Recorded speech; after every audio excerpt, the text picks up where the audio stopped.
बच्चों, हम बात करेंगे वैद्युत बल रेखाओं की। वैद्युत बल रेखा विद्युत क्षेत्र में खींचा गया वह काल्पनिक वक्र है जिस पर स्वतंत्र तथा पृथक्कृत आवेश गति करता है। माना एक धनात्मक आवेश Q यहाँ रखा हुआ है और एक परीक्षण आवेश हम यहाँ मान लेते हैं। दोनों धनात्मक हैं, इसलिए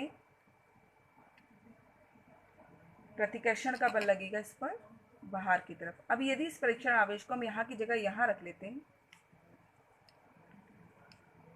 तब बाहर की तरफ वैद्युत बल लगता, क्योंकि दोनों पॉजिटिव हैं तो प्रतिकर्षण का बल बाहर की तरफ लगता। तब हो जाता, यदि इस परीक्षण आवेश को यहाँ रख लें तो ये बल इस तरह अभिलंब पर बाहर की तरफ इस तरह लगेगा, और यदि परीक्षण आवेश को यहाँ रखें तो इस बल की दिशा बाहर की तरफ। यानी हम देख रहे हैं कि पॉजिटिव चार्ज रखने पर हमें बल रेखाएं बाहर की तरफ निकलती हुई दिखाई दे रही हैं। हम ये काल्पनिक वक्र रेखाएं बना रहे हैं, वास्तविक रूप में नहीं है।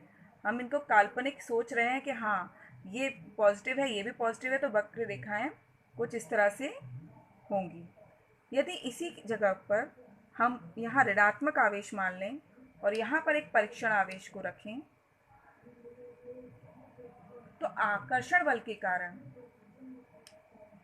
ये अंदर की ओर आती हुई दिखाई देंगी। और यदि ये परीक्षण आवेश इधर हो तो वक्र रेखा हमें बल रेखा इधर की तरफ दिखाई देगी। और यदि हम परीक्षण आवेश को यहाँ रखें तो वैद्युत बल रेखा हमको इमेजिनरी हम महसूस करेंगे कि हाँ वैद्युत बल रेखा अंदर की तरफ होगी। यदि परीक्षण आवेश को इधर रखें तो हम ड्रॉ कर सकते हैं कि ये वैद्युत बल रेखा इस तरह अंदर की तरफ होगी। और यहाँ रखने पर ये जहाँ पे हम रखेंगे हमको ये नेगेटिव है, ये पॉजिटिव है, तो देख सकते हैं कि अभिलंबवत अंदर की तरफ वैद्युत बल रेखाएं आ रही हैं, और पॉजिटिव होने पर ये बाहर की तरफ अभिलंबवत हम इनको ड्रॉ कर सकते हैं। ये सब इमेजिनरी है, वास्तविक रूप से ऐसे निकलती हुई हमको प्रतीत नहीं होती हैं। हम ऐसा महसूस कर रहे हैं, हम ऐसे ड्रॉ कर सकते हैं इमेजिनरी लाइंस कि हाँ यदि कोई परीक्षण आवेश यहाँ रखेंगे और एक नेगेटिव चार्ज को उसके पास लेके जाएंगे तो कुछ इस तरह की वैद्युत बल रेखाएं का पैटर्न बनेगा। वैद्युत रेखा बल रेखाओं की कुछ गुण भी हैं। वैद्युत बल रेखाओं के गुणों पर चर्चा करेंगे। वैद्युत बल रेखाएं धन आवेश से ऋण आवेश की ओर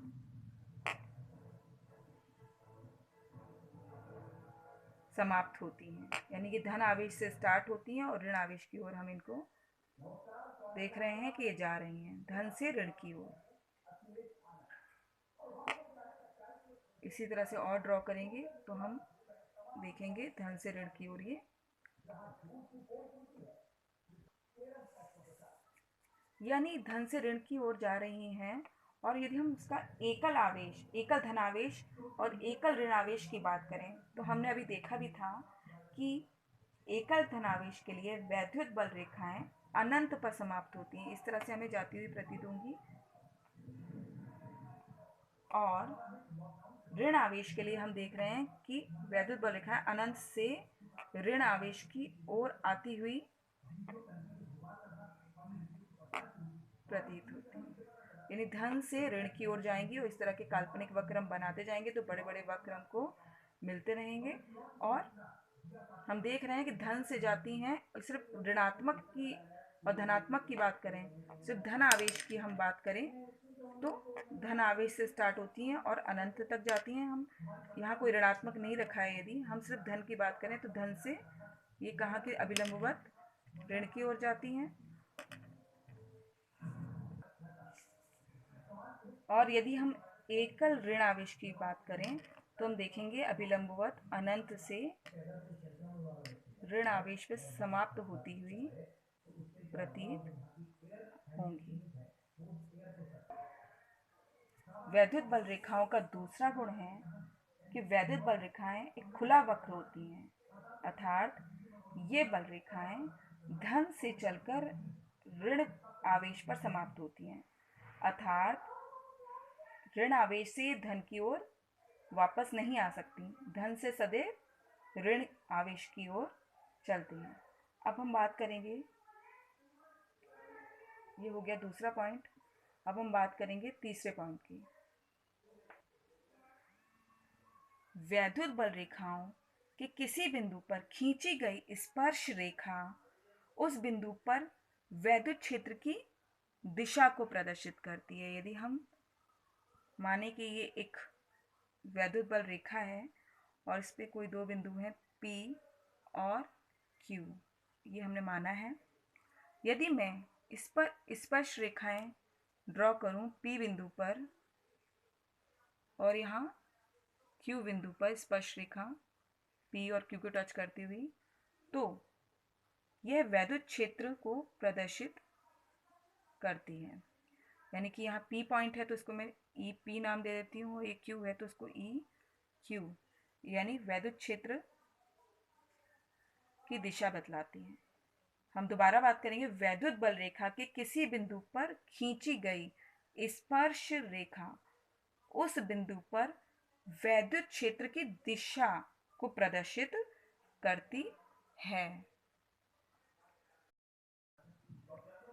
बच्चों, दो वैद्युत बल रेखाएं कभी एक दूसरे को नहीं काटती, क्योंकि यदि ऐसा होगा तब कटान बिंदु पर खींची जा सकने वाली दो स्पर्श रेखाएं उस बिंदु पर वैद्युत क्षेत्र की दो दिशाओं को प्रदर्शित कर देंगी, जो कि असंभव है। मानिए एक ऐसा ये वैद्युत बल रेखाएं हमने ड्रॉ करी और ये दोनों एक दूसरे को P बिंदु पर काट रही है। अब P बिंदु पर हम टेंजेंट ड्रॉ करते हैं, स्पर्श रेखा ड्रॉ करते हैं, तो इसे E1 वेक्टर से, और इस बिंदु पर E2 वेक्टर से इसे प्रदर्शित करते हैं।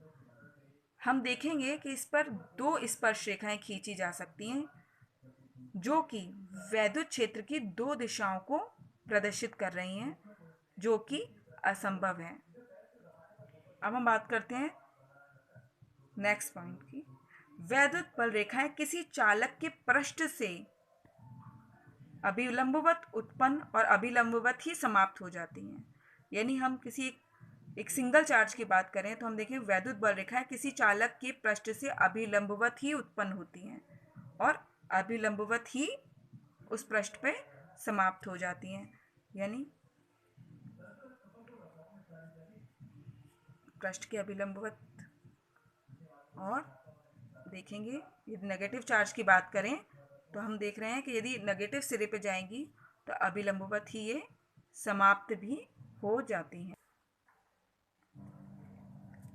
वैद्युत बल रेखाएं किसी चालक से होकर नहीं गुजरती, क्योंकि चालक के भीतर वैद्युत क्षेत्र हमेशा सदैव शून्य होता है।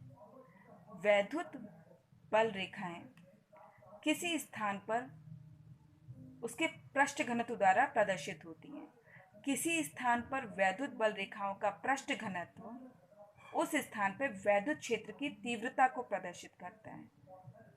यानी वैद्युत बल रेखाएं जितनी घनी होंगी, वैद्युत क्षेत्र की तीव्रता उतनी ही अधिक होगी। वैद्युत बल रेखाएं किसी खींची हुई लचकदार डोरी की भांति होती हैं, लंबाई में सिकुड़ने की प्रवृत्ति रखती हैं। यानी ये पॉजिटिव चार्ज है और नेगेटिव है, तो हमने बताया था कि वैद्युत बल रेखाएं कुछ इस प्रकार प्रदर्शित होती हैं और इनके बीच में एक दूसरे की ओर, क्योंकि पॉजिटिव और नेगेटिव चार्ज है तो एक दूसरे की ओर ये आकर्षित करने की कोशिश करती हैं। वैद्युत बल रेखाएं एक लचकदार डोरी की भांति होती हैं जो सिकुड़ने की प्रवृत्ति रखती हैं। यानी हम देख सकते हैं कि पॉजिटिव और नेगेटिव चार्ज है, यानी विजातीय आवेश एक दूसरे को आकर्षित करते हैं। हम यहाँ से ही समझ सकते हैं कि ये छोटा होने का प्रयत्न करेंगे। ये पॉजिटिव है, नेगेटिव है, तो इनकी प्रवृत्ति होती है कि ये डोरी की भांति सिकुड़ने का प्रयास करते हैं, पास आने का प्रयास करते हैं, अपनी शेप को छोटा करने का प्रयास करते हैं। कब? जब ये दोनों विजातीय होंगे। यदि हम बात करें कि ये पॉजिटिव होता पॉजिटिव, तो एक दूसरे से दूर जाने का प्रयत्न करते हैं। वैद्युत बल रेखाएं अपनी लंबाई की लंब दिशा में एक दूसरे से दूर हटने की प्रवृत्ति रखती हैं। यानी कि वैद्युत बल रेखाएं पॉजिटिव चार्ज है तो एक दूसरे से दूर होने की प्रवृत्ति रखती हैं। यानी कि ये यहाँ पे हम देखें तो ये भी एक दूसरे से दूर जाने की प्रवृत्ति रखती हैं। इनमें प्रतिकर्षण का बल लग रहा है। इससे हम समझ सकते हैं कि सजातीय आवेश एक दूसरे को प्रतिकर्षित करते हैं। तो ये थे कुछ वैद्युत बल रेखाओं के गुण।